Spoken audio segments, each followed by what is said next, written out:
Hi, my name is Leslie Abrahams. I am a joint PhD student in the Departments of Engineering and Public Policy and Civil and Environmental Engineering at Carnegie Mellon University. And today I'll be discussing the life cycle greenhouse gas emissions from U.S. liquefied natural gas exports and their implications for end uses. And this presentation is based on work that we published earlier this year, so if you're interested in more information or you have some questions, you're welcome to ask me afterwards, or you can refer to our paper. So historically in the United States, consumption of natural gas has outpaced our own domestic production. Now this began to change in around 2008 when unconventional natural gas development became economically feasible, and this was largely due to the combination of horizontal drilling and hydraulic fracturing technology. And so after 2008, you can start to see that the gap between consumption and domestic production closes. And since then, U.S. technically recoverable reserves have increased by about 40%, and the U.S. is now the largest producer of natural gas in the world. Now, prior to us having access to our shale resources, the U.S. was actually the largest natural gas importer. And in 2005, the EIA actually projected that our own imports would reach 17 billion cubic feet per day by 2013. And so as a result, the United States built 11 major import facilities, and LNG export countries actually developed their own infrastructure in order to export their gas to meet our demands. But as you can see, once unconventional natural gas development began, that's not quite what happened. And now the U.S. is actually projected to become a net natural gas exporter by 2018. So partly as a result of the excess in supply and other market conditions, domestic natural gas prices actually dropped from about $9 per thousand cubic foot in 2008 to $3 in 2012. And so as you can see that based on the break-even price for a typical 10-year well in the United States, there's some uncertainty for domestic producers based on the U.S. price of whether they should invest in this infrastructure. But natural gas, even though it's a globally traded commodity, is actually different from a lot of other energy resources because there isn't a single price that different regional markets are based off of. So when you look up in other markets abroad, such as Europe or Asia, the price is actually significantly different and has been consistently higher than in the United States. So even once you add the cost of exporting LNG, you can see that there's a significant arbitrage opportunity for U.S. operators to export their natural gas to either Asia or Europe and take advantage of this margin for excess profits. So in addition to these economic incentives for developers, policymakers are interested in exporting U.S. LNG for geopolitical reasons. So for example, they could support European energy security. This is because Russian pipeline exports actually provide about 30% of the EU's natural gas supply. So there's been some recent proposed legislation that's likely to expedite the LNG export approval process in the United States. And so what this involves is the U.S. exports are regulated by the Natural Gas Act, which requires LNG export applications to countries with which the United States has a free trade agreement to be rapidly approved, whereas applications to export LNG to countries, to non-FTA countries, has to undergo an extensive review process. And this review process is meant to determine whether these exports are in the public interest, which generally involves things like being economically favorable for the U.S., being part of national security, and there is some small environmental component to this determination. So in 2013, the U.S. exported 35 billion cubic feet of LNG, and that was largely to FTA countries. And conditional approval has already been granted to 7 non-FTA export facilities, totaling 3.8 trillion cubic feet. So here's a map of approved and proposed LNG export terminals in the United States, and there are currently 28 applications to non-FTA countries pending. This brings the total to 40 trillion cubic feet per year. Now, regardless of the capacity that's actually approved, exports are expected to remain around 4 trillion cubic feet per year. And this is based on the EIA reference scenario. And just to give you guys some context, Qatar, which is currently the largest exporter of LNG, they export about 3.8 trillion cubic feet per year. So based on the EIA reference scenario, we're expected to outpace them. So in this study, we focus on 3 of these different export terminals, and this is mainly meant to be geospatially representative of where the LNG could come from in the United States. So in terms of who is interested in our natural gas, here is a chart of LNG imports by country in 2012. And I'm going to add the Netherlands to this chart because they are constructing an LNG import facility that will have a capacity of about 570 billion cubic feet that will be operational in 2016. So for the study, we chose some import countries both to be representative of the demand and to be geospatially relevant as well. So for the LNG supply chain, the first step is to extract and process the natural gas. And in the study, we used a representative mix of unconventional and conventional natural gas development. You then have to transmit the natural gas via pipeline to your liquefaction facility, where you cool the natural gas to negative 260 degrees Fahrenheit, and it condenses to liquid form, which takes up 1/600th of its volume. You can then ship it on special cryogenic tankers, and then once it reaches its destination, it's regasified or warmed back up to its gaseous state. So currently, the export approval process only requires an assessment of the localized environmental impacts from the liquefaction facility. But we wanted to know how an increase in U.S. LNG exports would impact global greenhouse gas emissions from a life cycle perspective. So to understand this, you have to realize that the way that the natural gas is used in its imported country has an impact on its greenhouse gas emissions. So it can be used in many different ways, and the way that the LNG interacts with the energy landscape of the importing country provides important context for the life cycle emissions. And so each of these different potential end-use scenarios, as well as some uncertainties such as the global warming potential timescale and fugitive emissions rate, results in a unique emissions profile. Traditionally, in studies of natural gas life cycle emissions, natural gas is assumed to be used for electricity generation. But you can see that there are several different end uses, and in this study we focus on electricity generation, but also industrial thermal generation. So the fugitive emissions rate has significant debate in the literature about what the appropriate rate you should use for the upstream emissions and the pipeline transmission leakage. So to address this debate, we present the fugitive emissions rate in 3 different ways. So first we use the most likely rate between 2 to 4%, and this was based on the ranges that we found in the literature most often. We also conducted a sensitivity analysis showing the impact of changing the fugitive emissions rate across 1 to 9%. And these represented the minimum and the maximum fugitive emissions rates in the literature. And we also included a discussion of the break-even fugitive emissions rate, which is a measure of what in different scenarios, how different the methane leakage rate has to be in order to change your decision about what you would do in that scenario.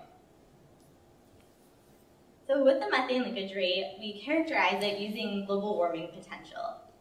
And traditionally, a 100-year timescale is used, but 20-year global warming potential may be more relevant for policy. And previous studies have used point estimates, but we wanted to incorporate the uncertainty around the global warming potential that's outlined by the IPCC. So we used the AR5 numbers based on the mean number reported, as well as the 90% confidence interval. We developed a normal distribution that quantified this uncertainty. And we incorporated these uncertainties into Monte Carlo analysis for our different end-use scenarios, and we could quantify the life cycle emissions. So here we can see the emissions from each stage of the life cycle, and for electricity generation for the 100-year global warming potential, there was a total emissions of about 650 grams of CO2 equivalent per kilowatt hour. Now you can see that about 11% emissions come from the process of liquefying and exporting the natural gas. So this represents an opportunity cost where we could have saved these emissions by combusting it domestically, all else being equal. Now, in addition to just the attributional life cycle assessment, we wanted to understand what the greenhouse gas impacts are of how the U.S. natural gas would interact with the markets in the destination. So what we were interested in is what happens when the U.S. natural gas displaces traditional fuel sources, such as Russian natural gas exports or domestic coal that was produced in those importing countries. So this is an example of our results for electricity generation for a 100-year global warming potential. And what you can see is that U.S. LNG exports would reduce emissions over Russian natural gas exports by 13%, and they would reduce emissions over domestic coal by 45%.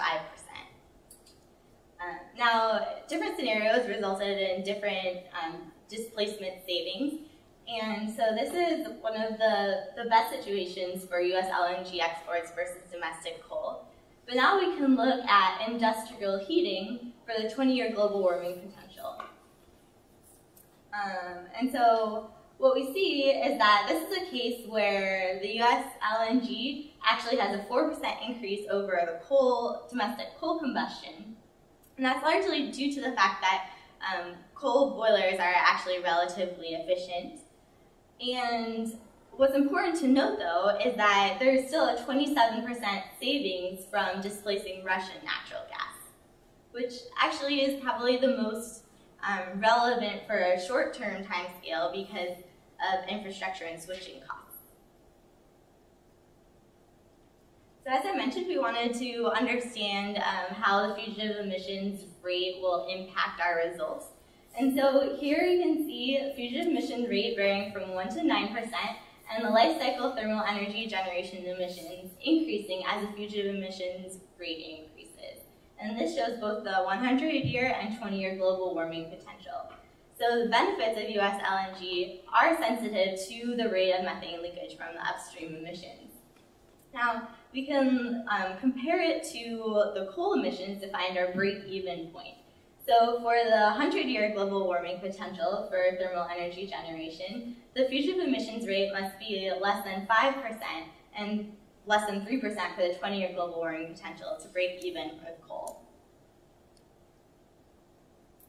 Now, in order to contextualize this for policymakers so that they can incorporate it into their decision making, we wanted to apply the social cost of carbon, which is an emerging regulatory analysis metric used by the U.S. federal government, and it estimates global damages caused by an additional metric ton of CO2 released into the atmosphere.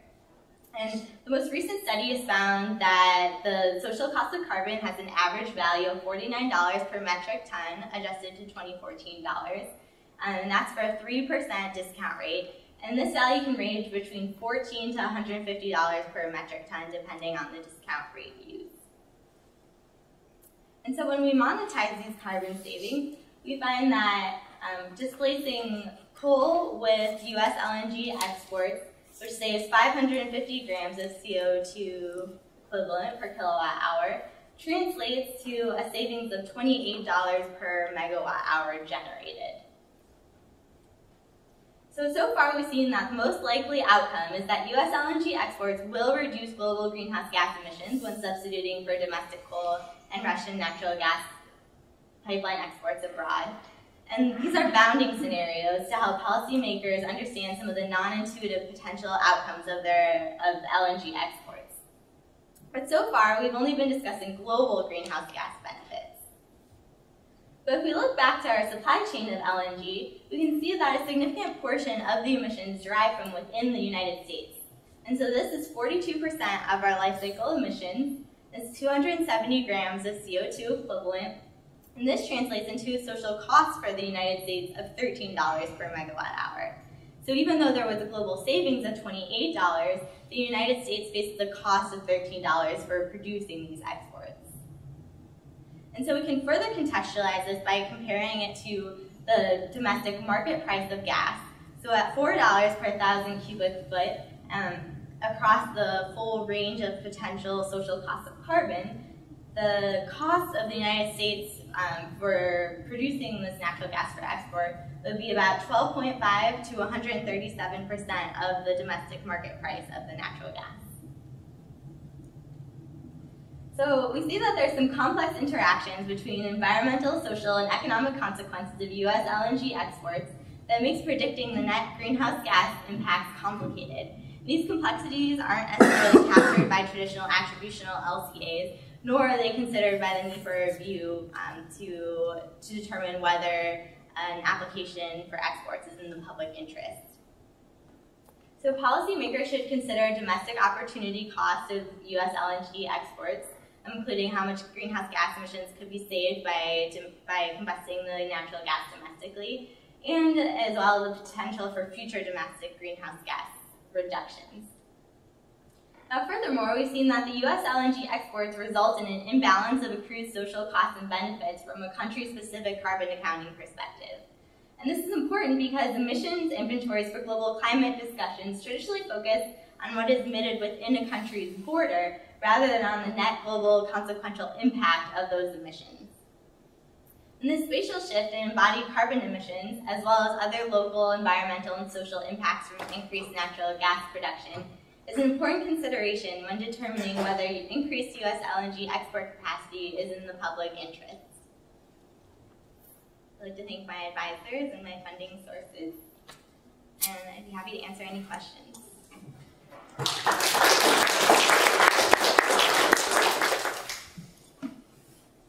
Yes. I'll leave alone the subject of fugitives from the U.S. for the time being. I'm more curious about your LCA of Russian natural gas. Can you speak to where you got numbers for their fugitive emissions, production emissions, drilling, completion, etc.? Mm-hmm.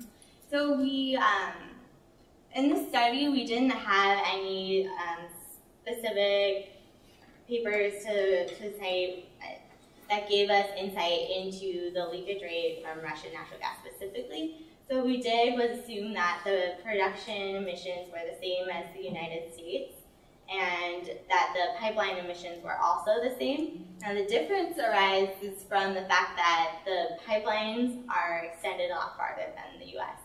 So the increased emissions resulted from methane leakage just from the fact that the pipelines were longer. Then why did you choose a range of 2 to 4% for the, I'm guessing it's bulk water features? It's what? The 2 to 4% of, I'm guessing that's methane, right? So percent of the gross methane you're assuming is... Right. Our most likely range was across 2 to 4%. Yeah, why did you use that as that was based on our literature review. Those were the most likely estimates that we found. Is that based on scientific assessment of the literature, or just the general, this guy says this and that guy says that? It was a scientific assessment, and because there is such a debate, that's why we addressed the fugitive emissions in those 3 ways.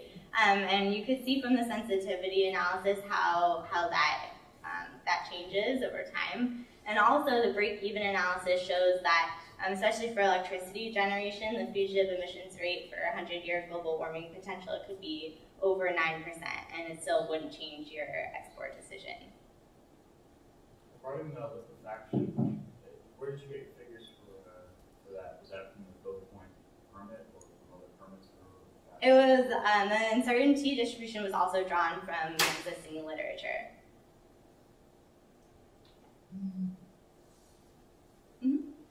Thank you for the presentation. Can you explain more about the social cost of carbon? How you get the numbers? Yeah, so the social cost of carbon is actually developed by the federal government. It's a number that they come out with based on their simulations of what the impact of an additional ton of CO2 into the atmosphere is. So I can't speak specifically to how they determine that number. How their models work. Is there any document about that? Yes, there is. In EPA website? I don't know exactly where it is. If you email me, I can send you the document. Your email is in the slides? I'll give it to you. Okay, thank you. Yeah, I have a question about LNG exports related regulation. I know that there's some kind of ban by federal government export LNG, usually banned by federal government. by the U.S. government? Yeah, I'm not quite sure. They're not banned. As I said, it's regulated by the Natural Gas Act, and there are stipulations about where it can be exported. So if you want to apply to export to free trade agreement countries, then your application will be approved. It's automatically deemed to be in the U.S. public interest.